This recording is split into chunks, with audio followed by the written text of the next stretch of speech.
আজকে বিয়ের দ্বিতীয় দিনেই জানতে পারলাম আমার স্বামী অন্য নারীদের প্রতি আসক্ত। সেটা অন্য কেউ না, বরং আমার শাশুড়ি নিজে আমাকে বলেন। বিয়েটা আম্মু আব্বুর পছন্দই করেছি। সেলেনাকে আমাকে দেখে অনেক পছন্দও করেছিল। সবাই বলে মা বাবার পছন্দের বিয়েতে নাকি সুখ হয়। দুদিন ধরে নতুন ঘর, নতুন পরিবেশ, নতুন মানুষের মাঝে এসেছি। কিছুই খারাপ লাগেনি, সবাই বেশ ভালো। বিশেষ করে আমার স্বামী। যদিও মাত্র দুদিনে একজন মানুষকে চেনা যায় না ভালো মতো, তবে যতটুকু বোঝা গেল তাতে আমি বলতে পারি উনি বেশ ভালো মানুষ। বিয়ের কথা যখন চলছিল তখন আম্মু চাচিরা সবাই বলেছিল ছেলে যেহেতু আর্মি অফিসার তাহলে নিশ্চয়ই রাগে একটু বেশি হবে। আমি যেন মানিয়ে নিয়ে চলি। ভেবেছিলাম এমন কিছু দেখব এখানে এসে, কিন্তু এখানকার চিত্র তো একদম ভিন্ন। ওনার মতো হাসি খুশি আর ভালো ঠান্ডা মেজাজের মানুষ আমি নিজেই খুব কম দেখেছি।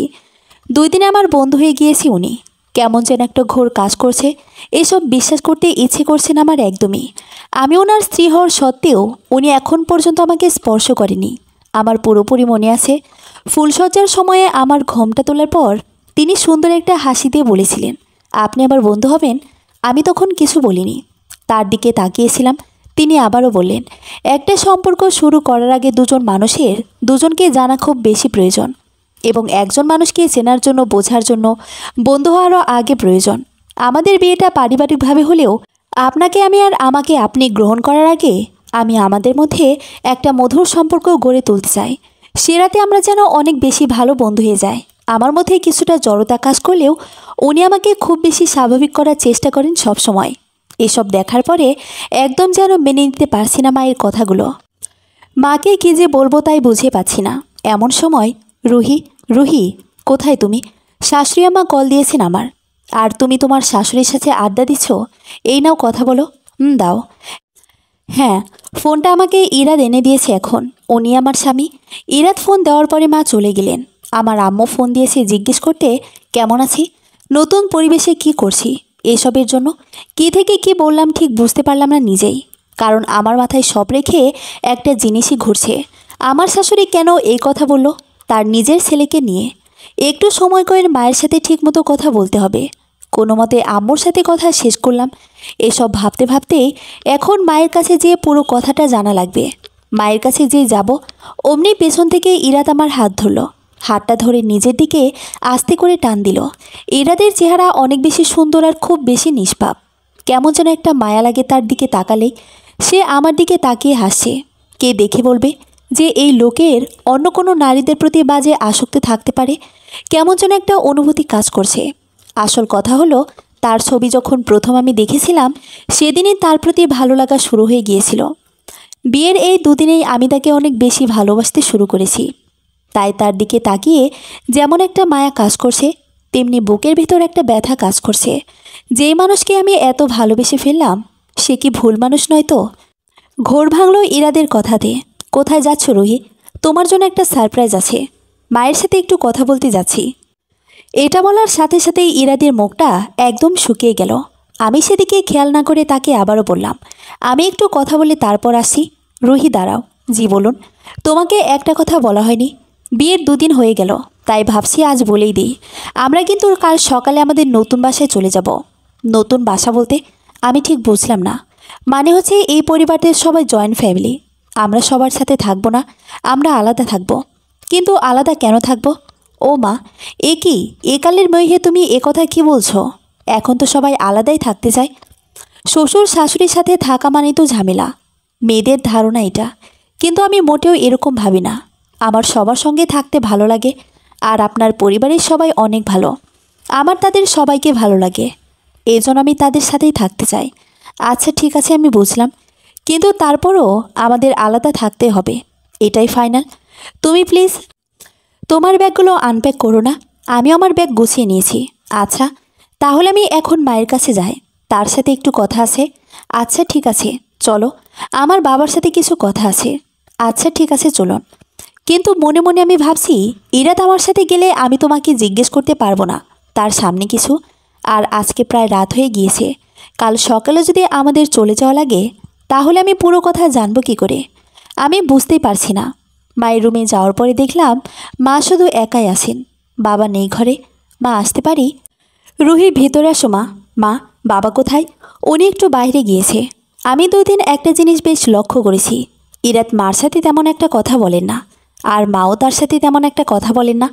মা দেখতে বেশ সুন্দরী একজন মহিলা, আর খুব সুন্দর করে মানুষের সঙ্গে কথা বলেন। ইরাদরা 3 ভাই বোন। ইরাদি তার পরিবারের বড় ছেলে, বড় বোন ডক্টর, ইনা এবং ছোটটা 7-এ পড়ে তুলি। বড় ছেলে হিসেবে ইরাদকে তার পরিবারের সবাই অনেক ভালোবাসে, কিন্তু ইরাদ কেন যেন মায়ের কাছ থেকে একটু বেশি দূরে দূরে থাকে। এবং ইরাদ এটাও চায় না যে আমি মায়ের সঙ্গে খুব একটা মেলামেশা করি। আমি দেখেছি যতবারই মায়ের সঙ্গে খুব মেলামেশা করি, ততবারই কোনো না কোনো অজুহাত দিয়ে ইরাদ আমায় নিয়ে দূরে নিয়ে যায়, অথবা মায়ের সাথে কথা বলতে দেয় না। তাদের দুজনের মধ্যে কি কোনো সমস্যা, নাকি ইরাদের সত্যিটা আমায় জানতে দিবে না? মূলত এটা লুকানোর জন্য ইরাদ এমন করে, আমি আসলে কিছু বুঝতে পারছি না। তবে সত্যিটা আমার বের করতেই হবে। আমি এই জন্য ইরাদকে বললাম, বাবা তো বাইরে আছেন, আপনি ঘরে যে বসুন। বাবা যখন আসবেন তখন আমি আপনাকে ডাক দেব বাবার সঙ্গে কথা বলার জন্য। সে আমার কথা মতো বলল, আচ্ছা ঠিক আছে, তবে তুমি তাড়াতাড়ি চলে এসো। জি ঠিক আছে। ইরাদ যাওয়ার পরে আমি মাকে বললাম, মা, আপনার সঙ্গে আমার কিছু কথা আছে। আমি বুঝতে পেরেছি তুমি কি বলবে। হ্যাঁ বৌমা, ইরাদের চরিত্র খারাপ, ওর মদের নেশা আছে, এবং মা হয়ে কথাটা বলতে আমার খুবই লজ্জা হচ্ছে। কিন্তু ওই এক এক দিন এক এক নারীর কাছে যায়। ওর স্বভাবের জন্য আমরা অনেক অপমানিত হয়েছিলাম, তাই ওর বাবা চায়নি বিয়ের আগে তোমাদের কাছে এই কথাটা জানান। কিন্তু এখন আমি ভাবলাম, তুমি একজন নারী, তোমার অধিকার আছে তোমার স্বামীর চরিত্র কীরকম সেটা জানার, তাই আমি তোমায় এটা জানিয়ে দিলাম। তবে ইরাদ অন্য দিক দিয়ে খারাপ না, সব দিকেই ঠিক আছে, সবার সাথে ভালোভাবে মিলেমিশে। এখন সে তোমায় ভালোবাসে, হয়তোবা তার চরিত্রটা ঠিক হয়ে যাবে, এবং পরিবারের অন্য কারোর সাথে এই ব্যাপারে কথা বলে কিছুই হবে না। কারণ সবাই এটা জানে জেনেও সবাই না জানার মতো ভান করে সবাই ব্যাপারটা লুকিয়ে রাখতে চায়। আর ইরাদের কাজকর্মে তুমি আস্তে আস্তে বুঝতে পারবে। আমাদের বাড়ি থেকে ঠিক 2 বারে পরে একটা মেয়ে থাকে মায়া নামের। সেই মেয়েটার সঙ্গে ইরাদের দীর্ঘদিনের সম্পর্ক, হয়তো ইরাদের একটা বাচ্চাও আছে। যদিও ইরাদ কখনো সেই স্বীকৃতি দেয়নি এবং মায়াও স্বীকৃতি চায়নি। কারণটা আমরা জানি না। জিজ্ঞাসা করেছিলাম মায়াকে বিয়ে করবি কিনা, সে না বলে দিয়েছিল। তবে আমার মনে হয় বাচ্চাটা ইরাদের। তুমি ভাবতে পারো এত বড় সত্যি তোমার কাছ থেকে কেন লুকানো হয়েছে। তবে আমি একটা কথাই বলবো, পুরুষ মানুষ একটু অমন হয়। আর তাছাড়া এত বড় ঘরে তোমার বিয়ে হতো না। যদিও তুমি দেখতে অনেক সুন্দরী, কিন্তু তারপরেও আমাদের ইরাতের মতো বর এবং এই ধরনের উচ্চ বংশীয় ধর্নাঢ্য পরিবার খুব কম আছে। আর এজন্য আমি তোমাকে ভাগ্যবতী মনে করি, তাই আমি কিছু জানাইনি। আচ্ছা বৌমা, তুমি এখন আসতে পারো। আর এই ব্যাপারটা তেমন কোনো সমস্যা করবে না আমি আশা করি। তুমি এদিকে তেমন গুরুত্ব দিও না। পুরুষ মানুষ ঘুরে ফিরে তো বইয়ের কাছে আসবে। মায়ের রুম থেকে মনে হচ্ছে বের হতে পারছি না, পা চলছে না। খুব কষ্ট করে বের করে রান্নাঘরে আসলাম। চোখ দিয়ে অঝরে পানি ঝরছে। শুধু মনে হচ্ছে এই কিসের মধ্যে চলে আসলাম আমি। আমি তো জীবনে বেশি কিছু চাইনি। আমি শুধু চেয়েছিলাম ছোট একটা সংসার হবে, ভালো একটা স্বামী হবে, যে আমাকে অনেক বেশি ভালোবাসবে। আমার চাওয়ার এর থেকে বেশি কিছুই ছিল না। তাহলে কি ইরাদ চরিত্রহীন একজন লোক? আমি এর সঙ্গে সারাটা জীবন কি করে কাটাবো? ইরাদ যখন সর্বপ্রথম আমাকে দেখতে আসলো আমাদের বিয়ের জন্য, আমার অনেক বেশি ভয় লাগছিল। এর আগে কোনোদিন কোনো ছেলেপক্ষ আমায় দেখতে আসেনি। এই ভয়ে তো আমি তার ছবিটাও দেখিনি। সকাল থেকে হাত পা ঠান্ডা হয়ে আসছিল। মিলিয়াপা আমাকে কিভাবে সান্ত্বনা দেবে, কিভাবে বোঝাবে, তা নিয়ে উনি ব্যতিব্যস্ত হয়ে পড়েছিলেন। কারণ আমি ছোটবেলা থেকেই তো একটু ভীতু টাইপের ছিলাম, অল্পতেই ঘাবড়ে যেতাম। আর আজ প্রথম ছেলেপক্ষ আমায় দেখতে আসবে, কী যে করব বুঝতে পারছিলাম না। মা বাবার অনেক আশা এই ঘরটাতে বিয়ে দেওয়ার জন্য, আর ছেলেদেরও অনেক আগ্রহ। সব মিলিয়ে আমি নার্ভাস হয়ে গিয়েছিলাম। বিকেলের দিকে মিলিয়াপা আমায় গোলাপি একটা শাড়ি পরালেন, গোলাপি কাচের চুড়ি, মাথায় বেলি ফুল এবং ঠোঁটে হালকা গোলাপি লিপস্টিক। আমার তেমন একটা সাজসজ্জার প্রতি নেশা ছিল না কখনোই। টুকটাক টুকটাক সাজতে পারতাম। এজন্য আমায় সাজানোর দায়িত্ব পুরোপুরি মিলিয়াপা নিজেই নিয়েছিলেন। এই রাত্রে সন্ধ্যায় বাসায় আসলো। তাদের সামনে আমি যাবার আগে আম্মু আর চাচি খুব ভালো মতো আমাকে বুঝিয়ে দিলেন, সুন্দর মতো যেন কথা বলি আর কোনো ভুল না করি। আব্বু এসে আমাকে ডাক দিলেন। চায়ের ট্রে দেওয়া হলো হাতে, কিন্তু হাত এমনভাবে কাঁপছিল যে তাদের সামনে আমি চায়ের ট্রে হাত থেকে ফেলে দিই। মা তো একদম মাথায় হাত দিয়ে দিলেন। হয়তো তার ভাবনা হচ্ছিল এই বুঝি বিয়েটা ভাঙল। আমিও তাই ভাবছিলাম। কিন্তু ইনাপু আর বাবা মানে ইরাদের আব্বু হাসতে শুরু করে দিলেন। আমি তাদের হাসি শুনে তাদের দিকে তাকালাম। এর আগে খুব লজ্জা লাগছিল তাকাতে। তখনই দেখলাম ইনা আপুর পাশে নীল পাঞ্জাবি পরে একজন সুদর্শন যুবক বসে মুচকে হাসেন। ইনি হচ্ছেন ইরাদ, যে কেউ দেখে প্রেমে পড়ে যাওয়ার মতো উপায়। ইরাদকে আমার এত বেশি ভালো লাগলো যে তার থেকে চোখ সরাতে ইচ্ছে করছিল না। কিন্তু আশেপাশে এত মানুষ, যদি তার দিকে তাকিয়ে থাকি সবাই আমার নির্লজ্জ ভাববে। এর জন্য কয়েক সেকেন্ডের মধ্যে আবার নিচের দিকে তাকিয়ে ফেললাম। ইনাপু আমার চারপাশে বসালেন, বললেন, তুমি নিশ্চয়ই অনেক নার্ভাস তাই না? ইটস ওকে, ইজি হও। ইরাদের মা বাবা আমায় কিছু প্রশ্ন করলেন, আমি তাদের উত্তর দিলাম। তারা বললেন, আমাদের মেয়ে পছন্দ হয়েছে। এখন আপনারা আপনাদের ছেলের কাছে কিছু জানতে চাইলে জিজ্ঞেস করতে পারেন। আমরা সবাই রাজি। আম্মু আমার ভেতরে নিয়ে গেল। আম্মু জিজ্ঞেস করলো আমার ছেলে পছন্দ হয়েছে কিনা। আমিও বললাম হ্যাঁ। বললাম ব্যাস, বাসায় সবাই মিষ্টি খাওয়া দাওয়া শুরু করলো। সবাই অনেক বেশি খুশি। সেদিনে বিয়ের ডেট ফিক্সড হয়ে গেল যে 3 মাস পরে আমাদের বিয়ে হবে এবং ঠিক 15 দিন পরে আমাদের এঙ্গেজমেন্ট হবে। এঙ্গেজমেন্ট থেকে নিয়ে বিয়ে পর্যন্ত সব কিছুর মধ্যেই মা আর ইনা আপু তারা বারবার এসেছেন বাসায়, সব কিছু করেছেন। কিন্তু এর মাঝে শুধু এঙ্গেজমেন্টের দিনই ইরাদের সাথে দেখা হয়েছে। তার নাকি খুব কাজ ছিল, কি নাকি গোছানোর ছিল, এজন্য সে সময় করে উঠতে পারছিলেন না এবং বিয়ের আগেই তার এগুলো করার কথা ছিল। সবশেষে বিয়ের 5 দিন আগে ইরাদ আমায় ফোন দিলেন। ফোন স্ক্রিনে ইরাদের নামটা দেখতে কেমন যেন কলিজা ধুকপুক করতে শুরু করলো। ফোনটা রিসিভ করে সালাম দিলাম। ইরাদ সালামের জবাব নিয়েই সরি বললেন তার ব্যস্ততার জন্যে। জিজ্ঞেস করলেন সব কিছু আমার পছন্দ মতো হচ্ছে কিনা, কোনো কিছুর কমতি আছে কিনা। আমি হ্যাঁ না উত্তর দিলাম। কেমন যেন লাগছিল, কিন্তু খুব বেশি ফ্রেন্ডলি বিহেভ করলেন উনি। খুব ভালো লেগেছিল যে মানুষটা যে এরকম সুন্দর, তার মনটাও ঠিক তেমনই সুন্দর। দেখতে দেখতে বিয়ে পড়ানো হলো। বিয়ে হলো, নতুন ঘর, নতুন পরিবেশ, নতুন সংসারে আসলাম। আমাদের বাসরটা ছিল আমাদের বন্ধু হওয়ার রাত। এক রাতেই ইরাদ আমার খুব কাছে আর বিশ্বস্ত একজন বন্ধু হয়ে গেল। পরদিন সকালে ঘুম থেকে উঠে আমি গোসল করে ইরাদকে ডাক দিলাম। দুজনে নামাজ পড়ে নিলাম। তারপর ইরাদ আবার ঘুমিয়ে পড়ল আর আমি ব্যস্ত হয়ে গেলাম শাড়ি পরতে।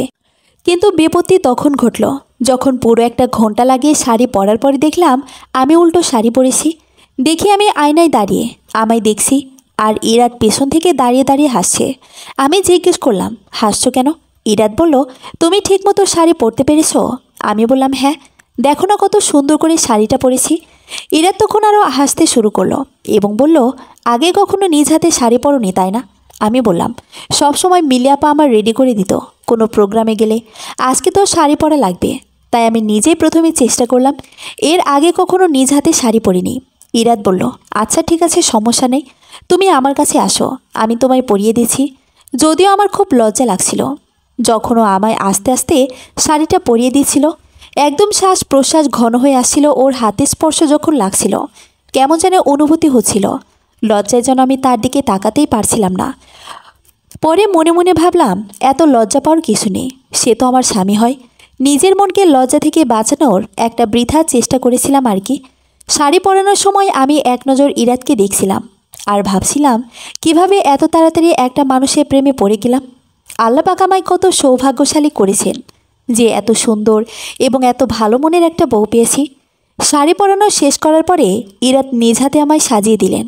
যদিও বিয়ের 3 মাসে আমি সাজ শেখার জন্য পার্লারে একটা কোর্স করে নিয়েছিলাম, কিন্তু দেখলাম আমি কোর্স করলেই ইরাদ একজন পুরুষ মানুষ হয়েও অনেক সুন্দর কালার কনস্ট্রাক্ট করতে পারেন এবং খুব সুন্দর মেকআপ আইডিয়া আছে। তারপর কি যে সুন্দর বিয়ের 2টা দিন কাটলো তা আসলে কাউকে বলে বোঝানোর না। কিন্তু যখনই কয়েক ঘন্টা আগের কথাগুলো মনে করি নিঃশ্বাস বন্ধ হয়ে আসে। এসব ভাবতেছি হঠাৎ কেন যেন পিছন থেকে আমাকে জড়িয়ে ধরল। পিছন ফিরে দেখলাম মিলি আপু আমায় জড়িয়ে ধরে আছে। মা বাবা আর আম্মু আপু সবাই নাকি ড্রয়িং রুমে বসে আছে। কাল যেহেতু আমি নতুন বাসায় চলে যাব, তাই এই বাসা থেকে বিদায় দেওয়ার জন্য আম্মু আব্বু এসেছেন এবং বাবা মার নাকি কী যেন কথা আছে তাদের সাথে। আমার কোনো খুশিতেই আসলে খুশি লাগছে না। ইরাদের বাচ্চা আছে, বাইরে সম্পর্ক আছে, এই ধরনের সত্যি নিজের স্বামীর চরিত্র নিয়ে শোনার পরে নিশ্চয়ই কোনো নারীর আর কিছুই ভালো লাগবে না। তাই আমি ভাবলাম বাসা থেকে আজকে আম্মু আব্বু মিলি আপা সবাই যাওয়ার পরে ইরাদের সাথে আমি এই ব্যাপারটা আলাপ করব। সব সত্যি কথাই ইরাদকে আমার জিজ্ঞেস করতে হবে। যথারীতি রাতে খাওয়া দাওয়া হলো, সবার গল্পগুজব হলো। এরপরে সবাই চলে গেলেন।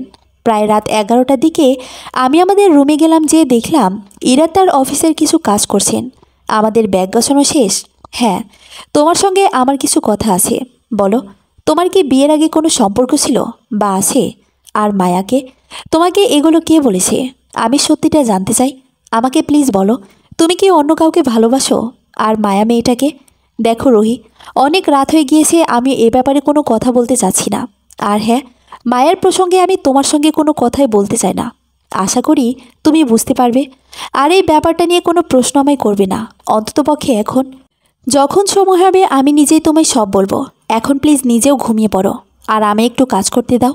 ইরাদের আজকের ব্যবহার আর প্রতিদিনের ব্যবহারের মধ্যে আসমান জমিনের পার্থক্য। এতটা রাগ আর বিরক্তি নিয়ে সে কখনো আমার সাথে কথা বলেনি। আমি আর কোনো কথা না বাড়িয়ে শুয়ে পড়লাম, ঘুম নেই চোখে। প্রায় আধা ঘন্টা পরে বুঝলাম তার ফোন বাজছে। সে বাইরে গেল ঘর থেকে ফোনটা নিয়ে আস্তে আস্তে। তার যে চিন্তামাখা মুখ ছিল তা মুহূর্তেই চলে গেল, চোখে মুখে হাসি দেখতে পেলাম। খুব কষ্ট হলো এবং মায়ের বলা কথাগুলো বারবার মনে পড়তে লাগলো। সে কথাগুলো বিশ্বাস করতে মোটেও ইচ্ছে করেনি আমার, এখনও করছে না। কিন্তু ওনার এরকম আচরণ দেখে আর কিছু বলার নেই।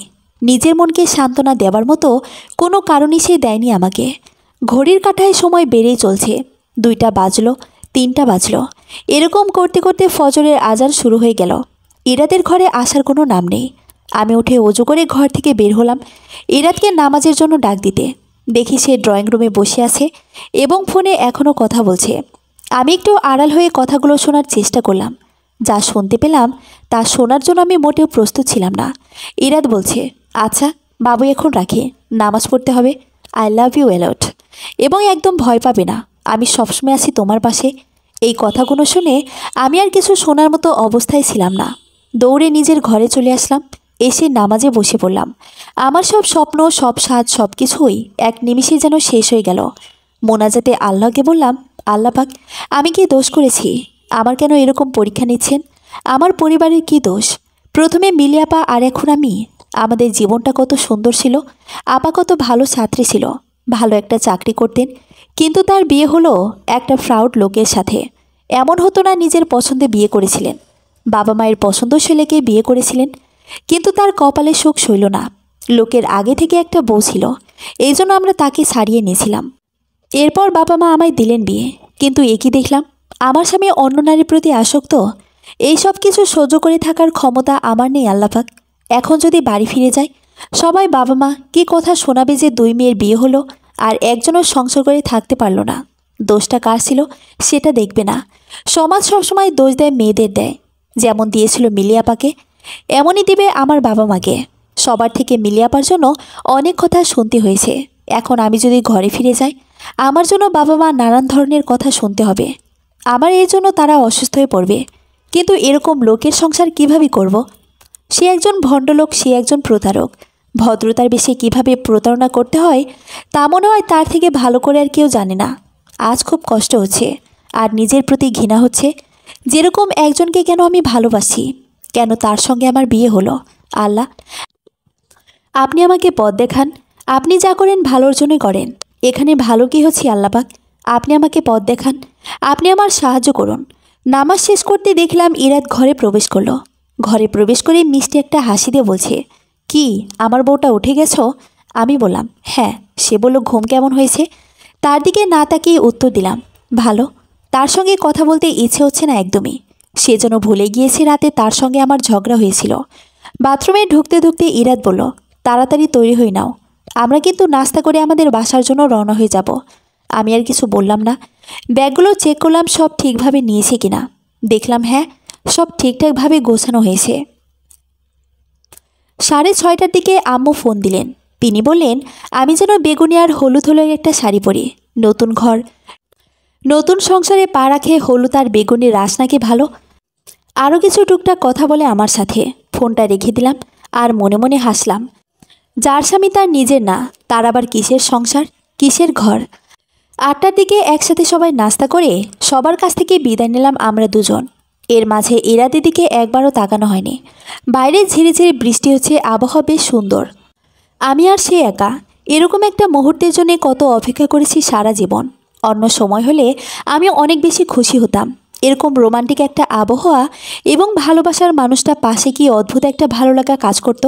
কিন্তু এখন এরকম কিছুই হচ্ছে না। নিজের প্রতি একটা ঘৃণা কাজ করছে। কেন এই লোকটার প্রতি দুর্বলতা কাজ করে? এখন পর্যন্ত আমি তার দিকে একবারও তাকাচ্ছি না, কিন্তু আর চোখে দেখছি সে তাকাচ্ছে আমার দিকে। কাচের গ্লাসটা খুলে দিলাম। ঝির বৃষ্টি এসে আমার মুখে পড়ছে। কিছুটা শান্তি পাচ্ছি। হঠাৎ সে বাংলা পুরনো গান ছাড়ল।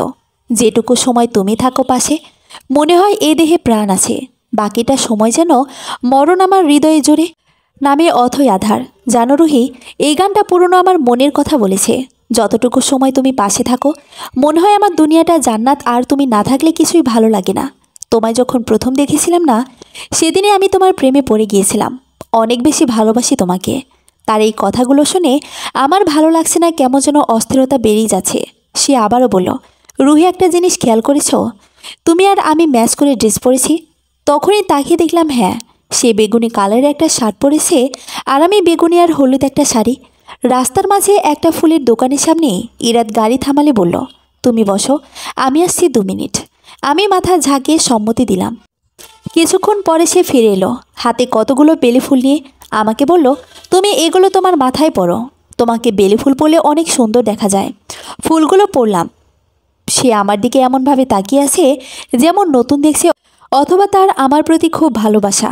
তার এই চাহনি দেখে মনে মনে বলছি, এত নাটক কিভাবে করো তুমি? এত নাটক আসে কিভাবে ইরাত? একটু পর পর ইরাত আমার দিকে তাকিয়ে দেখছে। আমি বুঝেও না বুঝার ভান ধরে একবার বাইরের দিকে তাকাই, না হয় গান পাল্টাই।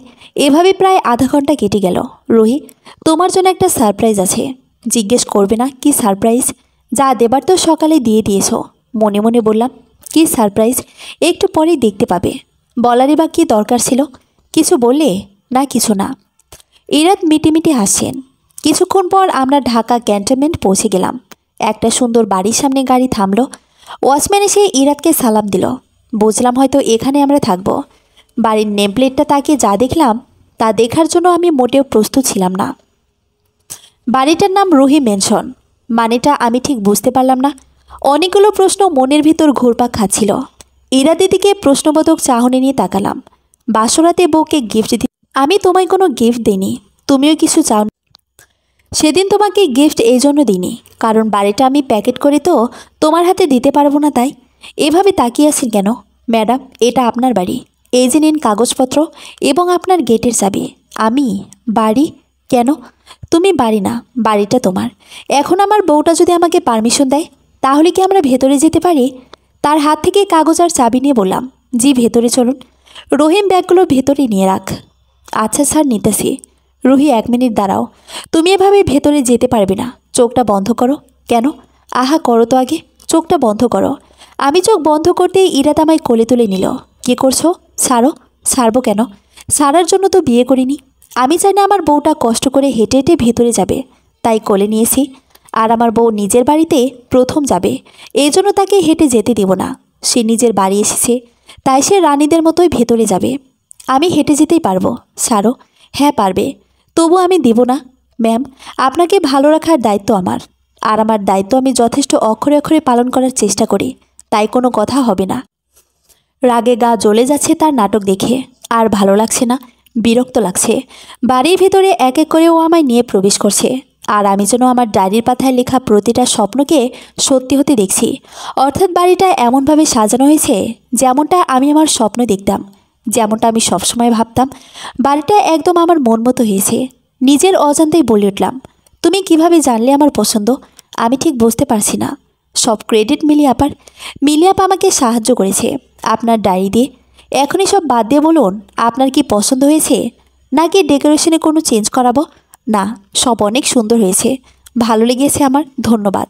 এখন নামি। নামবে? কোথা থেকে? তোমার কোলের থেকে নামাও। ও হ্যাঁ। রোহিত, তোমার তো কোনো ওজনই লাগলো না আমার কাছে। আজ থেকে খাওয়া দাওয়া বাড়িয়ে দিতে হবে তোমার। আমার ওজন কি কম মনে হয়? হ্যাঁ, অনেক কম। এর সাথে কথা বাড়ানোর ইচ্ছে আমার হচ্ছে না, তাই চুপ করে রইলাম। যত সব ঢং। আচ্ছা, আমার রান্না করতে হবে। রান্নার জিনিসপাতি আনা লাগবে, আনিয়ে দিন। জি ম্যাডাম, আপনার সব জিনিসপত্র হয়তো 1 বা 2 ঘন্টার ভেতরেই চলে আসবে। আমি আগে কল দিছি, কিন্তু আজকে লাঞ্চ আর ডিনার বাইরে থেকে করব। কোনো কাজ করার দরকার নেই তোমার। এমনিতেই পুরো 1 সপ্তাহ জুড়ে অনেক ধকল গেছে তোমার ওপর দিয়ে। আজকে শুধু রেস্ট করবে। জোহরের আজান দিছে, আমি তাহলে নামাজটা পড়িনি। তুমিও পড়ে আসো। হ্যাঁ, আমিও যাচ্ছি। আমি ফ্রেশ হয়ে নামাজ পড়লাম। তারপর ঘরগুলো আবার ঘুরে ঘুরে দেখলাম। খুব ভালো লাগছে, একটা শান্তি অনুভব হচ্ছে। মনে হচ্ছে আমার স্বামী শুধুই আমার। এতটা কেয়ার, এতটা ভালোবাসা সব কি বানোয়াট হয় নাকি? তাই বুঝতে পারছি না। এরা চলে আসলো নামাজ পড়ে। হঠাৎ করে খুব মাথা ব্যথা আর ঘুম আসতে শুরু করলো। বুঝলাম না এমনটা কেন হচ্ছে, কিন্তু মনে হচ্ছে যে তাকাতে পারবো না। এরা তো আমাকে দেখে বুঝতে পারলো আমার বোধহয় ঘুম পাচ্ছে। সে আমাকে বলল, রুহি তুমি একটু ঘুমাও, খাবার তো এখনো আসেনি, তুমি একটু রেস্ট করো, ভালো লাগবে। আমি মাথা ঝাঁকিয়ে হ্যাঁ বললাম। সোজা বিছানায় গিয়ে ঘুম। দেখলাম এরা তো বেডরুমে বসলো, হাতে পেপার নিয়ে এসেছিল, বোধহয় পেপার পড়বে। আমার তো চোখে এক রাজ্যের ঘুম ধরেছে, এই জন্য গভীর ঘুমে কয়েক সেকেন্ডের মধ্যেই চলে গেলাম। ঘুম ভাঙল সন্ধ্যা 6:45। হাতে মোবাইলটা নিয়ে দেখলাম, দেখে একদম চুপ থেকে এক নিমিষে ঘুম সব উড়ে গেল। ওপাশ ফিরে দেখি ইরাত আমার দিকে তাকিয়ে আছে। সন্ধ্যা হয়ে গিয়েছে, আমাকে ডাকনি কেন?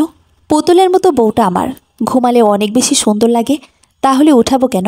আচ্ছা, আমি ফ্রেশ হয়ে এসে নামাজ পড়ি। দেখলাম ইরাদও নামাজ পড়তে বাইরে গিয়েছে। আমি হেঁটে হেঁটে ব্যালকনিতে গেলাম। আশেপাশে বিল্ডিংয়ের ভরপুর, কিন্তু পশ্চিমে একটা খোলা মাঠ আছে। আর আমাদের ব্যালকনিতে ভর্তি বেলি, রজনীগন্ধা, সন্ধ্যামালতী আর গোলাপ গাছ। ফুলগুলো সব আমার অনেক বেশি পছন্দের। এরা ছোট থেকে বড় প্রত্যেকটা জিনিস আমার পছন্দ মতো করে সাজিয়েছে। মানুষের মনে একটা আর বাহিরে একটা হয় শুনেছিলাম, কিছু কিছু মানুষ তো দেখেছিলামও, কিন্তু ইরাদের মতো এরকম আগে দেখিনি। এসব ভাবতে ভাবতেই গাছগুলোতে পানি দিলাম।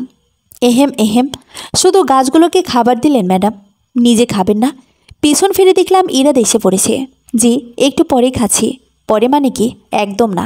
সেই সকালে খেয়েছো, আবার বলতেছো পরে খাবা? এখন চলো, আমি খাবার ওভেনে দিয়ে আসি। টেবিলে গিয়ে দেখলাম খাবার একটাও আনপ্যাক করা হয়নি। ইরাদের দিকে তাকালাম। তুমি খাওনি? না, আমি আসলে একা একা খেতে পারি না, আর তুমিও ঘুমাচ্ছিলে, এই জন্য আর খাইনি। আমাকে ডাক দিলেই পারতে। আচ্ছা ঠাক হয়েছে এখন, ওগুলো বাদ দাও, এসো খেয়ে নিই, খুব ক্ষুধা লেগেছে আমার। বসো। খাবার সময় ইরার টুকটাক কথা বলল। আমি হ্যাঁ নাতে জবাব দিলাম। তারপর খাওয়া শেষ। আমি বললাম, তুমি রেস্ট নাও, আমি একটু কিচেনে থেকে টুকটাক কাজ সেরে আসি। ও বোধহয় রুমে চলে গেল। আমি টুকটাক কাজ শেষ করে রুমে যাব, তখন দেখি এরা সোফার ঘরে বসে টম অ্যান্ড জেরি দেখছে আর হাসে। আমি দূর থেকে তাকিয়ে ওকে দেখছি। নিজের অজান্তেই ভালো লাগছে ওর দিকে তাকিয়ে থাকতে। অমন সময় ওর ফোন বাজছে আমাদের বেডরুমে। আমি গিয়ে দেখলাম স্ক্রিনের নাম লেখা মায়া। মনটা আবার খারাপ হয়ে গেল। আবার কিচেন রুমে চলে গেলাম। প্রায় 10 মিনিট পর ইরাত আমায় বলল, আমি একটু বের হচ্ছি, নিজের খেয়াল রেখো, ঠিক আছে? চাবিটা বেডরুমে আছে। আমি দরজা লক করে গেলাম। সে আমার জবাবের অপেক্ষা না করে বের হয়ে গেল। এভাবেই দিন কাটতে থাকলো। ইরাত একজন আদর্শ স্বামী হবার অনেক চেষ্টা করেন। মাঝে মধ্যে আমাদের সম্পর্কটা আগে বাড়াতে চেষ্টা করতেন, কিন্তু আমি আমার দিক থেকে অনেকটা দূরত্ব রাখার চেষ্টা করি। প্রায় 4 মাস পার হয়ে গেছে আমাদের বিয়ের। মাঝে মাঝে প্রায় রাতে মায়া ফোন করে। জিনিসটা আমার একদম ভালো লাগে না। যখনই মায়া ফোন করে, ইরাত সারা রাত কথা বলে অন্য ঘরে গিয়ে। আমি অনেক কান্না করি। ইরাত দেখে না, কেউ দেখে না, কেউ জানেও না। শুধু আমার মনের কষ্ট আমি জানি আর আল্লাহ জানে। আমার কাছে বিয়ের পরবর্তী এই সময়গুলোর অনেক মূল্য ছিল। এই মূল্যবান সময়গুলো আমি অনেক সুন্দর করে কাটাতে চেয়েছিলাম, কিন্তু এমন স্বামীর সঙ্গে কিবা সুখ পাবো? ইরাত আমার অনেক যত্ন করে। মাসে 2 বার পার্লারে যাওয়া, শুক্রবারে নিজের হাতে রান্না, আমার কাজে সহযোগিতা করা, সবই করে। শুধু আমার মনে শান্তি নেই, কারণ স্বামীটা তো আমার একার না। মাঝে মাঝে অনেক ইচ্ছে হয় 8-10টা কাপলের মতো একসাথে ঘুরতে বেরোয়, সবার মতো করে মনের 2টা কথা বলি, একসাথে আকাশের চাঁদ দেখি। ইরাদের আচরণ আমার প্রতি এত সুন্দর, মনে হয় সব ভুলে যায়। কিন্তু পরক্ষণের মায়ের কথা, মায়ের করা ফোনগুলি, মায়ের যখন ডাকে তখন তার হন্তদন্ত হয়ে বের হয়ে যাওয়া, এসব কিছুই যখন মনে পড়ে তখন এসবের ইচ্ছা মরে যায়। মনে হয় নিজেই মরে যায়। এই জন্যই তো প্রয়োজন ছাড়া বিয়ের 4 মাস চলে যাওয়ার পরেও তার সাথে কোনো কথা বলি না। অনেকদিন বাবা মায়ের সাথে দেখা হয় না, মিলি আপার সাথেও না। সবার কথা খুব মনে পড়ছে। দেখি ইরাতকে বলবো যে 2 দিন বাবার বাড়ি থেকে ঘুরে আসি। ইরাত ব্যালকনিতে দাঁড়িয়ে ফোনে কথা বলছে। দেখো সোনা, তুমি সুস্থ হয়ে গেছো, এটাই আমার জন্য অনেক। আমি পারলে তোমার সাথে প্রতিদিন থাকতাম, কিন্তু এখন সেটা সম্ভব না। আমাকে কিছুদিন সময় দাও। তুমি তো সুস্থ হয়ে গিয়েছো, আমি কালকে তোমার সাথে দেখা করতে আসব। Love you. আর রোহির সাথে এই ব্যাপারটা আমি তাড়াতাড়ি শেয়ার করব। তুমি চিন্তা করো না, আমাকে ছাড়া আর বেশি দিন তোমার থাকা লাগবে না। রুহিকে পাঠানোর ব্যবস্থা আমি করছি। কথা শোনার পর আমার মাথাটা একদম চক্কর দিয়ে উঠল। তাহলে কি ইরাদ আমাকে ডিভোর্স দিবে? আমি তো তার জীবনে কোনো ধরনের হস্তক্ষেপ করি না, নিজের মতো থাকি, তার প্রতিটা প্রয়োজনে খেয়াল রাখার চেষ্টা করি। এক প্রকার তার সব কিছুই মেনে নিয়েছি, কারণ মা বাবাকে আর কষ্ট দেওয়া যাবে না। একবার অনেক বেশি কষ্ট পেয়ে গিয়েছে, এখন যদি আবার আমার জন্য একই কষ্ট পায়, তারা তো এটা মেনে নিতে পারবে না, সহ্য করতেও পারবে না। ছোট মেয়ের ডিভোর্স কিভাবে তারা সহ্য করবে? আমি এখন কে করব? আল্লাহ পাক আমাকে পথ দেখান। একটু পরে ইরাত ঘরে আসলো। রুহি, অনেকদিন হলো তুমি তোমার বাবার বাড়ি যাও না। একটা কাজ করো, কালকে বাবার বাড়ি চলে যাও, কিছুদিন বেরিয়ে আসো। কেন, কোথাও যাবে তুমি? হ্যাঁ, একটু কাজ আছে। তুমি 4-5 দিনের জন্য যাও, আমি ফিরে তোমাকে বাড়ি নিয়ে আসবো। আচ্ছা। রাতে খাওয়া দাওয়া শেষ করার পর রুমে আসলাম, দেখি ইরাত সব প্যাকিং অলরেডি করে ফেলেছে। আমি কিছু বললাম না, নিজের প্যাকিংগুলো আস্তে আস্তে করতে শুরু করলাম। ইরাত পারত এখনই আমাকে বলে দিতে কথাগুলো, সে আসলে কি চাচ্ছে। 12টার দিকে ইরাদের ফোনে যথারীতি কল আসলো। সে ফোনটা নিয়ে ব্যালকনিতে চলে গেল। আমিও তার পিছন পিছন গেলাম, দেখি সে কী বলছে। হ্যাঁ দোস্ত, এই দিনটার জন্য আমি যে কত বেশি অপেক্ষা করেছি তোকে বলে বোঝাতে পারবো না।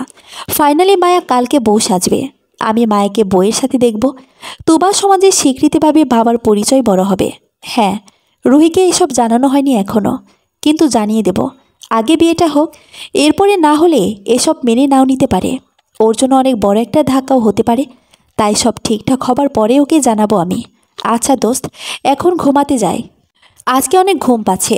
সব মিলে ইরাদের কথাগুলো একত্রিত করে বুঝতে পারলাম ইরাদ কালকে মায়াকে বিয়ে করে নিয়ে আসবে, আর আমাকে বাবার বাড়ি এই জন্যই পাঠিয়ে দিতে যাচ্ছে।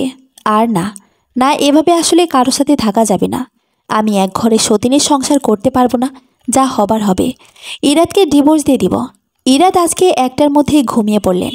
তার চোখে মুখে খুব প্রশান্তি দেখা যাচ্ছে, মনে হচ্ছে অনেকদিন পরে এরকম শান্তির ঘুম, টেনশন মুক্ত ঘুম দিতে পেরেছে। আর আমার আজকে আবারও ঘুম নেই। ঠিক 4 মাস আগে যেমন একটা ভয়াবহ নির্ঘুম রাত কাটিয়েছিলাম, আজ ঠিক তেমন একটা রাত কাটছে। পাহাড়ের মতো কী যে মনে হচ্ছে, আমার বুকের ভিতর চাপা দিয়ে আছে, নিঃশ্বাস বন্ধ হয়ে আসছে আমার। এই 4 মাসের সংসার জীবনের সমাপ্তি আজকে ঘটতে যাচ্ছে। কাল থেকে আমি আর ইরাদকে পাবো না, আর ইরাদকে কখনো এত কাছ থেকে দেখা হবে না। আমি মানি ইরাদকে মন থেকে গ্রহণ করে নিতে পারিনি কখনো, কিন্তু শত হলেও ও তো আমার স্বামী। কেমন যেন একটা অজানা বাঁধনে বেঁধে গেছে মনটা। কালকে হয়তো এই বাঁধনটা সরে যাবে, কিছুদিন পরে হয়তো ডিভোর্স হয়ে যাবে। সারা রাত জাগলাম, চোখ দিয়ে পানি পড়ছে। ঘরগুলো ঘুরে দেখলাম, ইরাদের কিছু ছবি তুললাম, আর আমাদের বিয়ের অ্যালবামটা সাথে করে নিয়ে নিলাম। ভোরের আলো ফুটলো চারিদিকে, আজান দিচ্ছে। অজু করে শেষবারের মতো আমাদের ঘরে নামাজ পড়ে নিলাম। বুকের ভেতরটা ফেটে যাচ্ছে। এরপর থেকে এর ঘরটাই হয়তো মায়া থাকবে। ইরাদের দায়িত্বে ছিলাম আমি, ভালোবাসাইতে ছিল মায়া। আমি তো কখনোই তার ভালোবাসায় ছিলাম না। হয়তো কয়েকদিন পরে ও আমাকে একদম ভুলে যাবে। ইরাদ এই কয়েক মাসে একজন ভালো স্বামী হবার অনেক চেষ্টা করেছে, এই জন্য আমি তাকে যথেষ্ট সম্মান করি। আর প্রত্যেকের জীবনে একটা আলাদা সুখের সন্ধান থাকে, আলাদা আলাদা। হয়তো ইরাদের আছে মায়ের মধ্যে, আমার মধ্যে নেই। এই জন্য হাজার চেষ্টা করার পরেও সে আমার হয়নি। ইরাদের পছন্দের খিচুড়ি আর ডিম ভাজি করলাম শেষবারের মতো। আমার হাতের রান্না এই তো খাবে আজকে, তাই তার পছন্দের খাবার তৈরি করলাম। দেখি 7টা বাজে, ইরাদ ঘুম থেকে উঠে গিয়েছে। আরে রুহি, তুমি কষ্ট করে নাস্তা কেন বানালে? আমি তো ভেবেছিলাম যে কিছু কিনে খেয়ে নেব। তুমি তাড়াতাড়ি তৈরি হয়ে নাও। মনে মনে বললাম, এত তারা আমাকে বিদায় করার জন্য? যাক, তুমি যেভাবে খুশি আমিও সেভাবেই সুখী। ইরাদ প্রায় 1 সপ্তাহ আগে আমায় একটা লাল শাড়ি এনে দিয়েছিল। আজকে সেই লাল বেনারসিটাই পরলাম। শেষবারের মতো বউ সাজে সেজে নেই। মনে মনে হাসলাম, আজ নিজের ঘর থেকে শেষবারের মতো চলে যাচ্ছি। আমার স্বামী আমায় বিদায় দিতে যাচ্ছে, অথচ সে সত্যিটা আমাকে বলছে না এখন পর্যন্ত। কেন ইরাদ, সত্যিটা বলছো না? আমার চোখের দিকে তাকিয়ে কি সত্যি বলার সাহস তোমার নেই, নাকি নিজের কাছে নিজে ছোট হয়ে যাবে এর জন্য কথাগুলো বলছো না? আচ্ছা রুহি, আজকে আমি তোমাকে নিজ হাতে খাইয়ে দিই। আমি খেতে পারবো। আমি খাইয়ে দিই না প্লিজ? আচ্ছা ঠিক আছে। জানো রুহি, তোমার হাতে জাদু আছে। তোমার হাতের রান্না ছাড়া এখন মনে হয় আমি কিছু খেতেই পারি না। একটা স্বাভাবিক হাসি দিলাম, কারণ কিছু বলার নেই। খাওয়া দাওয়া শেষে বের হয়ে যাব, অমনি ইরাদ বলল, দাঁড়াও, তুমি হেঁটে হেঁটে কেন বের হবা আমি থাকতে? আমি তোমায় কোলে করে নিয়ে গাড়ি পর্যন্ত যাব।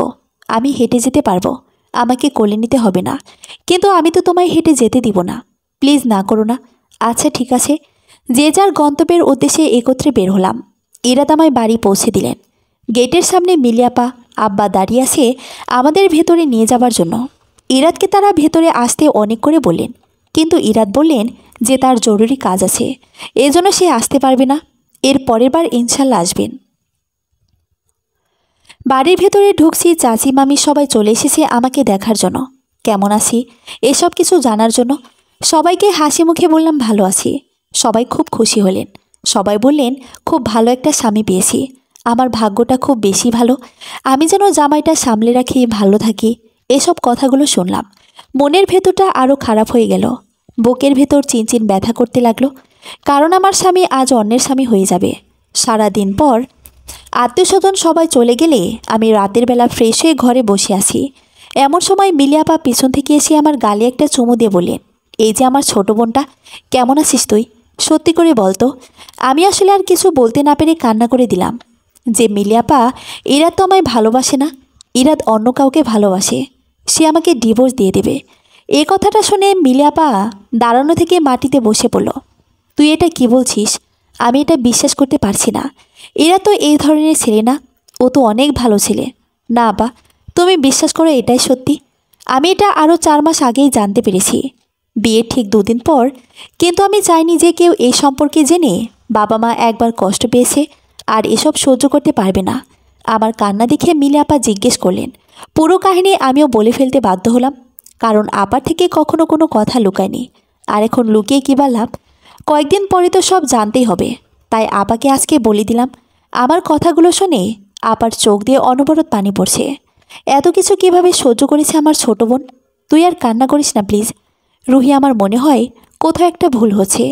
ইরাদ এরকম কিছু করতে পারে না, কারণ ইরাদ তোকে অনেক বেশি ভালোবাসে। ও নিজেই আমাকে অনেকবার বলেছে যে ও তোকে অনেক বেশি ভালোবাসে রে, তুই ভুল বুঝতেছিস। ইরাদকে একবার ফোন দে। আপা থাক, কেন থাক, একবার ফোন দে, আমি কথা বলবো। মুখে বললেই তো ডিভোর্স হয়ে যায় না। আর তাছাড়া ও এরকম কিছু করতেই পারে না। মগের মূল্য পেয়েছে নাকি আমার বোনকে? তুই ফোন দে। আর আমি যতটুকু বিশ্বাস করি, এখানে কোথাও না কোথাও কোনো ভুল হচ্ছে। তাই যে কোনো ভুল তাড়াতাড়ি মিটিয়ে ফেলায় সবথেকে বেশি বুদ্ধিমানের কাজ। তুই তোর জীবনের অনেকগুলো মূল্যবান সময় নষ্ট করে ফেলেছিস, অনেক বড় ভুল করে ফেলেছিস। তোর আগেই কথাবার্তা ক্লিয়ার করা দরকার ছিল। তাই এখন আর দেরি করিস না প্লিজ বোন আমার, একটা ফোন কর। ইরাদকে ফোন দিলাম, ইরাদের ফোন বারবার বন্ধ। এরকম করে 1 দিন 2 দিন না, প্রতিদিন আমি ফোন করি সকাল বিকেল, কিন্তু কখনো তার ফোন খোলা পায় না। আমার শ্বশুর বাড়িতে আব্বা আম্মা গেলেন খোঁজ নিতে, তারা বলেন ইরাদ বাসায় নেই। আমার শ্বশুর শাশুড়ি একই টেনশনে পড়ে আছে যে ইরাদ কোথায় গেল, ওর কোনো খোঁজ খবর নেই। আমি আমার শাশুড়িকে বললাম, মা, মায়ের কোনো খোঁজ খবর নিয়ে দেখবেন কি? মা খোঁজ খবর নিয়ে দেখলো, মায়া পুরনো বাড়িতে থাকে না, নতুন বাড়িতে থাকে। তার নাকি বিয়ে হয়েছে, কিন্তু তার নতুন বাড়ির কোনো খোঁজ খবর কারো কাছে নেই। সবাই চিন্তা করে ইরাদ কোথায় গিয়েছে, ইরাদের কি হলো। কিন্তু আমি জানি ইরাদ নিশ্চয়ই মায়াকে নিয়ে আলাদা কোথাও চলে গিয়েছে। এভাবে করে প্রায় 2 মাস কেটে গিয়েছে। আমি একটা নতুন চাকরি নিয়েছি, কারণ মা বাবার উপর এইভাবে বোঝা হয়ে থাকতে আর ভালো লাগছে না। আর তাছাড়া তারা আমায় শিক্ষিত করেছে, পড়ালেখা করিয়েছেন। এই জন্য ভাবলাম অন্ততপক্ষে নিজের খরচটুকু নিজেকে সামলানো উচিত। আজকে অফিসে যাবি না? না, আজকে অফিসে যাব না। কেন? ছুটি নিয়েছি, শরীরটা খারাপ লাগছে। আচ্ছা ঠিক আছে, তাহলে তুই রেস্ট নে, আমি অফিসে যাই। আর বাবা মা আজকে একটু ফুপির বাসায় যাবে, সাবরিনাকে ছেলেদের পক্ষ দেখতে আসবে। আচ্ছা ঠিক আছে, তোমরা সবাই হয়ে আসো। হ্যাঁ, আমরা সবাই সন্ধ্যার মধ্যে ফিরে আসব। দুপুরে পরে খাওয়া দাওয়া করে উঠেছি, তখন দেখলাম যে একটা অচেনা নাম্বার থেকে ফোন এসেছে। ফোনটা 3 বার বাজার পরে আমি রিসিভ করলাম, কারণ অচেনা নাম্বার সাধারণত আমি রিসিভ করি না। ফোনটা রিসিভ করার পরে দেখলাম যে একটা মেয়ে কণ্ঠ আমাকে সালাম দিল। হ্যালো, আসসালামু আলাইকুম। রুহি বলছেন? জি, আমি রুহি। আপনি কে? আমি মায়া, আপনার সাথে আমার কিছু কথা আছে। কলিজার ভেতর একদম ধক করে উঠল, মায়া আমাকে কেন ফোন দিল? হঠাৎ করে অনেক ইচ্ছে করছে ইরাদের ব্যাপারে জানতে, তাই আমিও ফোনটা রাখলাম না। বললাম, জি বলুন, কি বলবেন? মায়া বলল, আপনি আসুন, আপনার সাথে দেখা করে কিছু কথা বলতে হবে। আর আচ্ছা থাক, আপনি আসুন, আসার পর এসব কথা হবে। কোথায় আসব? আপনি স্কয়ার হসপিটালে চলে আসেন, আমি রুম নাম্বার মেসেজ করে দিচ্ছি। আর হসপিটালে তাড়াতাড়ি আসুন প্লিজ। আমি তাড়াতাড়ি করে হসপিটালে চলে গেলাম। হসপিটালে যেয়ে দেখি খুব সুন্দরী একটা মেয়ে, তার কোলে বাচ্চা একটা রুমের বাইরে দাঁড়িয়ে আছে। আমার কাছে এসে জিজ্ঞেস করলো, আপনি রুহি না? আমি বললাম যে আমি রুহি, আমি মায়া। জি বলুন, আপনি আমাকে হসপিটালে কেন ডেকেছেন? ইরাদ অ্যাক্সিডেন্ট করেছে পুরো 2 মাস আগে। আমার তো শুনে সাথে সাথে কলিজার পানি শুকিয়ে গেল। খুব বেশি খারাপ লাগতে লাগলো। অ্যাক্সিডেন্ট করেছে মানে? হ্যাঁ, 2 মাস আগে অ্যাক্সিডেন্ট করেছে, যেদিন আমার বিয়ে ছিল। তাহলে ইরাদ আর আপনার বিয়ে হয়নি? আমার বিয়ে ইরাদের সাথে? আমার কোনো বিয়ে হবে ইরাদের সাথে? ও তো আমার ভালো বন্ধু। ও আমাকে যদি সাপোর্ট না করতো, আজকে আমি একটা সাধারণ সুখী জীবনে ফিরে যেতে পারতাম না। আমার বাচ্চাটা একটা বাবার নাম পেত না। আমি ঠিক বুঝতে পারছি না। আপনি কি আমাকে সব খুলে বলবেন প্লিজ? হ্যাঁ, আমি আপনাকে সব খুলে বলছি। তার আগে আপনি ইরাদের কাছে চলুন। ইরাদের পুরো 2 মাস কোনো জ্ঞান ছিল না, এই জন্য আমি কাউকে কিছু জানাতে পারিনি। আর তাছাড়া আমার মনে হয়নি আপনার শ্বশুরবাড়িতে এই ব্যাপারটা জানানো ঠিক হবে। আমার মাথায় তো সব তালগোল পাকাচ্ছে। আমি কিছু বুঝতে পারছি না যে মায়া কি বলছে। আমি বললাম, আচ্ছা ঠিক আছে, আগে ইরাদের সঙ্গে দেখা করি। আর হ্যাঁ রুহি, একটা কথা জানেন, ও আপনাকে অনেক বেশি ভালোবাসে। আপনি এই ভুল ধারণা রাখবেন না যে ইরাদের মনে আপনি ছাড়া অন্য কোনো মেয়ে ছিল বা থাকতে পারে। কথাটা শুনে আমার চোখ দিয়ে পানি পড়তে লাগলো। কেবিনে ঢুকে দেখি ডক্টর ইরাদকে এক্সামিন করছে, কিন্তু সে অচেতন। কান্না এসে গেল ইরাদের অবস্থা দেখে। নিজের চোখের পানি ধরে রাখতে পারলাম না। মায়া, অবস্থা কেমন এখন? ডক্টর, ইমপ্রুভিং, তবে উনি বারবার রুহি বলে যাচ্ছেন। অচেতন অবস্থা থেকেই আমার মনে হয় ওনার এখন তার পাশে থাকা উচিত। রুহি, আমি রুহি, ওনার ওয়াইফ। এখানেই থাকেন তাহলে, উনি জলদি সুস্থ হয়ে যাবে। ইরাদের হাতটা ধরে কিছুক্ষণ বসে রইলাম। কেমন যেন একটা অজানা ভয় কাজ করছে। ইরাদের হাতটা ধরে প্রায় 5 বা 7 মিনিটের মতো বসে রইলাম। কিছুক্ষণ পরে একটা ছেলে আসলো কেবিনে, এসে আমাকে সালাম দিল। মায়াকে বলল, ভাবিকে সব জানিয়েছো? মায়া, পুরোটা না, ছেলেটা। তাহলে চলো এখন, ভাবির সব জানা দরকার। হ্যাঁ রুহি, একটু আসো আমাদের সাথে বাইরে। আমরা হাসপাতালে ক্যান্টিনে বসলাম। অভি, ভাবি, আমি অভি, মায়ের হাজবেন্ড আর ইরাদের ছোটবেলার ফ্রেন্ড। আপনাদের বিয়ের সময় আমি জার্মানিতে ছিলাম, তাই বিয়েতে আসতে পারিনি। রুহি, তুমি কেন মনে করেছিলে আমি ইরাদকে বিয়ে করব? আমি ওদের দুজনকে প্রথম থেকে সব বললাম। রুহি, তাহলে শোনো, নিজের পছন্দের একটা ভন্ড প্রতারক ছেলেকে বিয়ে করেছিলাম 4 বছর আগে। তার ব্যবসায় ছিল ভালো ঘরের মেয়েদের বিয়ে করে তাদের থেকে টাকা পয়সা হাতে নেওয়া। এসব যখন জানতে পারলাম, তখন আমার বিয়ের 1 বছর পার হয়ে গেছে আর আমার বাবুর 1 মাস বয়স তখন। এসব কথা শুনে বাবা সহ্য করতে পারলেন না, উনি হার্ট স্ট্রোক করে মারা গেলেন। ওই প্রতারককে আমি এসব জানার পরে ডিভোর্স দিয়ে দিলাম এবং শুনতে পারলাম তোমার আপা নাকি তাকে জেলে পাঠিয়েছে। মিলি আপা? কেন? তার কারণ মিলি আর আমার এক্স হাজবেন্ড একজন। তাকে টাকা পয়সা সব দেবার কারণে আমার অনেক কষ্ট হয়ে গেল। আমার বাবার ভিটে বাড়ি ছাড়া বাকি যা যা ছিল সব ব্যবসায় লাগাবো বলে এই ভণ্ডলোক যা নিয়েছিল তা আসলে কিছুই লাগায়নি। আমাদের টাকা পয়সা নিয়ে পুরো নিঃস্ব করে দেয় আমায়। তখন ছোট একটা বাচ্চা আর আমি, আমার বাবা মা একজনও নেই। এ অবস্থায় চলতে খুব বেশি কষ্ট হয়ে গেল। তারপরেও কোনো রকমে চলে যাচ্ছিলাম। কিন্তু বলে না, যার কপালে সুখ নেই তার কপালে কখনো সুখ আসে না। আমার বাচ্চাটার ক্যান্সার ধরা পড়ল। না পেরে ইরাদকে সব বললাম। ইরাদ আমার ভাইয়ের মতো সাপোর্ট করলো, আমার বাচ্চাটার ট্রিটমেন্ট করালো। আর ইরাদ রাত্রে কথা বলতো আমার বাচ্চাটার সাথে। বাচ্চাকে মামা বলতো। আর বলবে না কেন? আমি জানি না আমার আপন ভাই থাকলে আমার জন্য কতটুকু করতো, কিন্তু ইরাদ যা করেছে তা আসলে বলে শেষ করার মতো নয়। আর ভাবি, আমি আগে থেকে মায়াকে পছন্দ করতাম। মায়ের সাথে দুর্ঘটনা ঘটার পরে আমি মায়াকে বিয়ে করার কথা ভাবলাম। তখনই ইরাদ আমাকে বলল আর মায়াকে বলল বিয়েটা করে নেওয়ার জন্য, এটাই আমাদের জন্য ভালো হবে। তারপর মায়া ডিসিশন নিল সে আমাকে বিয়ে করবে এবং বিয়েটা হয়ে গেল আল্লাহর রহমতে। আর তোমার শাশুড়ি আমাকে ভুল বুঝে সবসময়। উনি চেয়েছিল ওনার মামাতো ভাইয়ের মেয়েকে দিয়ে ইরাদকে বিয়ে করাবে, কিন্তু ইরাদ তোমাকে দেখে পছন্দ করেছিল আর তাই উনি সব উল্টাপাল্টা কথা বানিয়ে বলেছিলেন। উনি ভালো মতোই জানতেন ইরাদ আর আমি ছোটবেলার বন্ধু, তারপরেও সব ধরনের উল্টাপাল্টা কথা বানিয়ে বলেছিলেন। আর ভাবি, উনি কিন্তু ইরাদের আপন মা নয়, ওর সৎ মা। ইরাদের আম্মু মারা গিয়েছিলেন, তারপর ইরাদের আম্মুর বেস্টফ্রেন্ড অর্থাৎ বর্তমান আন্টি আঙ্কেলকে বিয়ে করে। ইরাদের কাছে জিনিসটা খুব খারাপ লাগতো। সে মেনে নিতে পারেনি ব্যাপারটা আর আন্টিও কখনো এজন্য ইরাদকে খুব একটা স্বাভাবিকভাবে মেনে নেয়। সবাইকে দেখাতেও উনি ইরাদকে খুব ভালোবাসে, কিন্তু আসলে সবটাই বানোয়াট ছিল। আর এজন্যই ইরাদের অসুস্থতার কথা আমি আপনাকে আগে জানালাম, অন্য কাউকে জানাইনি। ইরাদ আমাদের বিয়ে দিল সেদিন রাতে। ও ব্যাক করতে চেয়েছিল আপনার কাছে, কিন্তু আমি আর মায়া ওকে যেতে দেনি। বললাম একটা রাতই তো থেকে যা। পরদিন সকালবেলা রেডি হয়ে যে গাড়ি নিয়ে বের হলো, ঠিক তখনই একটা বড় বাস এসে ওর গাড়িকে ধাক্কা দিল এবং আজকে এই অবস্থা হয়ে গেল। সব কিছু শোনার পর আমি বাকরুদ্ধ হয়ে গেলাম। আমি এমন একজন মানুষকে ভুল বুঝেছি, কষ্টে আমার মরে যেতে ইচ্ছে করছে। যেখানে আমার স্বামী আমার জন্য এত কিছু করলো, এত ভালো একজন মানুষ, আর আমি কি করলাম? তাকে এভাবে সন্দেহ করলাম, ভুল বুঝলাম। আমার তো উচিত ছিল একটাবার অন্ততপক্ষে ভেবে দেখা। এসব ভাবতে ভাবতেই খুব বেশি খারাপ লাগছে। কিন্তু আমাকে ইরাদ একবারও জানায়নি মায়া। আমি বলেছিলাম না জানাতে, কারণ মিলি আর আমার ব্যাপারটা নিয়ে যদি কোনো ঝামেলা হতো। তাই ইরাদকে বলেছিলাম আগে সব ঠিক হোক, তারপর তোমাকে সব জানাতে। তুমি যেদিন রাতে আমার কথা জিজ্ঞেস করেছিলে, ইরাদ সেদিনই তোমাকে সব বলতে চেয়েছিল। আমি ইরাদকে বলেছিলাম যে এখন কোনো দরকার নেই, ঝামেলাগুলো শেষ হলে তোর বউকে আমি সব বুঝিয়ে বলবো। মিলি আপা এতক্ষণে চলে এসেছে। এখানে পৌঁছানোর আগে মিলি আপাকে মেসেজে বলেছিলাম যে মায়া আমাকে এখানে আসতে বলেছে। মিলি আপা পেছন থেকে সামনে এসে বলল, মায়া তোমার কোনো দোষ নেই, সব ভুলে যাও। আমিও ভুলে গেছি। আর রুহি দেখ, বলেছিলাম না কোথাও ভুল হচ্ছে।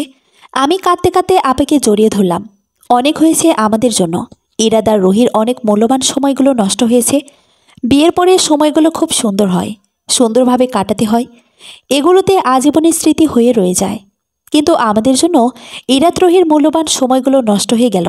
রুহি প্লিজ আমাকে মাফ করে দিও। না, এতে তোমার কোনো দোষ নেই মায়া, মাফ চাইবে না। আচ্ছা, আমরা এখন ইরাদের কাছে যাই। বেশ অনেকক্ষণ হলো ভাবি এসেছে, আর এখন ইরাদের কাছেই বসা দরকার। কেবিনে যেয়ে দেখি ইরাদ জেগে গেছে। আমাকে দেখে উঠে বসতে চেষ্টা করছে। তুমি উঠো না, রিল্যাক্স করো, কিছু কথা বলবো। আমি সব শুনেছি, সব জানি। আমাকে মাফ করে দাও। তুমি কেন মাফ চাচ্ছ? তুমি আমাকে মাফ করে দাও। আজকে যদি না থাকতাম, তাহলে তোমার কাছে হয়তো মাফটা চাইতেই পারতাম না। হয়তো তোমার কাছে মাপ চাওয়ার জন্যই আমি এখন পর্যন্ত বেঁচে আছি। জানো রুহি, মৃত্যুকে অনেক কাছ থেকে দেখে এসেছি। মৃত্যুকে কাছ থেকে দেখার পরে শুধুমাত্র তোমার কথাই মনে পড়ত। শুধু মৃত্যুর সাথে লড়াই করতে পেরেছি তোমার জন্য। তুমি আমাকে সাহস দিয়েছ, আর আল্লাহ আমাকে বাঁচিয়েছেন। আমি ভাবছিলাম শুধু একটা জিনিসই, আমার বউটাকে তো আমি ঠিকমতো ভালোবাসতে পারলাম না। আমার বউটাকে আমি কোনো সুখ দিতে পারলাম না। আমার নিজের ঝামেলার কারণে আমার বউ হয়তো কষ্ট পাচ্ছে। রুহি, আল্লাহ হয়তো তোমার জন্য আমাকে ফিরিয়ে নিয়েছেন। অনেক ভালোবাসি তোমাকে। ইরাদের চোখ দিয়ে পানি পড়ছে কথাগুলো বলতে যে। আমিও তোমাকে অনেক বেশি ভালোবাসি। পুরো 18 দিন লাগলো ইরাদের সুস্থ হতে। এই 18 দিনের মধ্যে একটা তো এমন যায়নি যে রুহি ঘুমিয়ে কাটিয়েছে।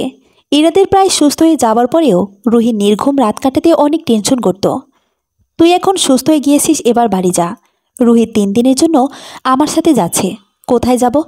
এই যে ম্যাডাম, চেহারার এই অবস্থা বানিয়েছেন, আপনাকে ঠিক করতে হবে না। না, ও কিছু না, এমনি ঠিক হয়ে যাব বললেই হলো। ইরাদ আমার জন্য অনেক করেছে, এই জন্য এবার আমাদের পালা তোমাদের জন্য কিছু করার। মায়া থাক, লাগবে না। আরে লাগবে, চুপচাপ আমার সাথে চলো। 3 দিন পর তোমাকে তোমার জামাই কাছে ফিরে দেব, কোনো টেনশন নেই। মায়ের কথায় এত বেশি লজ্জা লাগলো, আমি তো আশেপাশে একদম তাকাতেও পারছিলাম না, বিশেষ করে ইরাদের দিকে। আচ্ছা ঠিক আছে, আমার বউকে নিয়ে যা। 3 দিনের জন্য দিলাম। 3 দিন পরে আমাকে একদম লাল টুকটুকে বইয়ের মতো সাজানো হলো। আমাদের বাড়িটা ফুল দিয়ে সাজানো হয়েছে। একভাবে বলা যায় আজকে আমাদের বাসর রাত। খুব লজ্জা অনুভব করছি। মনে হচ্ছে অনেক দিন প্রেম করার পর আজ আমাদের বিয়ে হলো। সারাদিন নাকি অভি, মায়া আর মিলি আপা মিলে আমাদের ঘরটা সাজিয়েছে। আমাকে ঘরে এনে বসানো হয়েছে। যদিও এখন পর্যন্ত ইরাদে দেখা পায়নি, তবে এখন সবাই আমাকে ঘরে দিয়ে দরজা বন্ধ করে চলে গিয়েছে।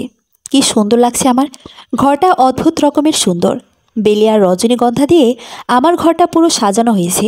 আর আরও কিছু গোলাপি গোলাপ। এত ভালো লাগছে, মনে হচ্ছে একটা ঘোরের মধ্যে আছি। এত সুন্দর হবে জীবনটা কখনো ভাবিনি। আল্লাহ আমার সহায় হয়েছেন। আল্লাহ আমাকে আসলেই অনেক সৌভাগ্যবতী বানিয়েছে। আমি অবশ্য ঘোমটা দিয়ে বসে আছি। এটা মায়ের বুদ্ধি যে আমার ঘোমটা দিয়ে বসে থাকতে হবে। ইরাত নববধূর মতো আমাকে আজকে বরণ করে নিবে। মেয়েটা একদম পাগল। কি যে করব। প্রায় 10 মিনিট পরে ইরাত আসলো। এহেম এহেম, আমি কি চাঁদ মুখখানা দেখতে পারি? ঘোমটার আড়ালে দেখা যাচ্ছে ইরাতকে এত সুন্দর লাগছে যা বলার মতো না। আমি আসলে অনেক ভাগ্যবান, এত সুন্দর মন আর সুন্দর চরিত্রের স্বামী পেয়েছি। আমার বউটা আমাকে কিছু বলবে না? যার দেখতে ইচ্ছে করে সে যেন নিজেই দেখে নেয়। ইরাত আস্তে করে আমার ঘোমটা তুলল। মাশাল্লাহ, আমার বউটা অনেক অনেক বেশি সুন্দর। এই আংটিটা আপনার জন্য। আজীবন এটা পরে থেকো রুহি। মনে হবে আমি সবসময় তোমার পাশেই আছি। আমাকে কোনোদিন ছেড়ে যেও না রুহি। আমি তোমাকে অনেক অনেক ভালোবাসি। তুমি না থাকলে আমি বেঁচে হয়তো থাকবো না। অনেক বেশি ভালোবাসি তোমাকে। বাজে কথা বলবা না, আমি এসব শুনতে চাই না। আর চলে যাওয়ার হলে তো আগেই যেতাম। আমি নিজেও তোমাকে ছাড়া থাকতে পারি না। আমিও তোমাকে অনেক ভালোবাসি। আর আংটি তুমিই পরিয়ে দাও। আমি বিছানায় বসা আর ইরাত হাঁটু গেড়ে মাটিতে বসে আমাকে আংটিটা পরিয়ে দিল। আমাদের ব্যালকনিটা খোলা, ঘরে ঠান্ডা বাতাস আসছে। শীত পড়ে গেছে, ঘরে মৃদু আলো। সব মিলিয়ে যেন একটা স্বপ্ন সত্যি হলো আমার। ইরাত আমাকে জড়িয়ে ধরল। হঠাৎ আমাকে ছেড়ে দিয়ে বলে, সরি রুহি, তুমি টাইম নিতে পারো। যখন তুমি ইজি হবে তখনই না হয় আমরা। পুরো কথা আর শেষ করতে দিলাম না। তার আগেই তার ঠোঁট আমার ঠোঁটের মাঝে নিয়ে হারিয়ে গেলাম একটা নতুন পৃথিবীতে। ভুল বোঝাবুঝি একটা সুন্দর ভালোবাসাময় সম্পর্ককে নষ্ট করে দিতে পারে। শুধুমাত্র কিছু সময়ের ব্যাপার। নিজের আর নিজের ভালোবাসার মানুষের মধ্যে এই ভুল বোঝাবুঝিকে ভর করতে দিন না। ভালোবাসার মূল্য দেওয়া যায় না কখনোই। আর ভালোবাসার মানুষের সাথে কাটানো সুন্দর প্রতিটা সময় হয় মূল্যবান। একটু একটু করে দুজন মানুষ যদি দুজনকে বোঝে প্রতিটা দিন, তাহলে হয়ে উঠবে মূল্যবান। আপনার প্রিয়জনের মূল্যায়ন করুন। একত্রে সুখে থাকুন। গল্পটা কেমন হয়েছে জানাবেন। ধন্যবাদ।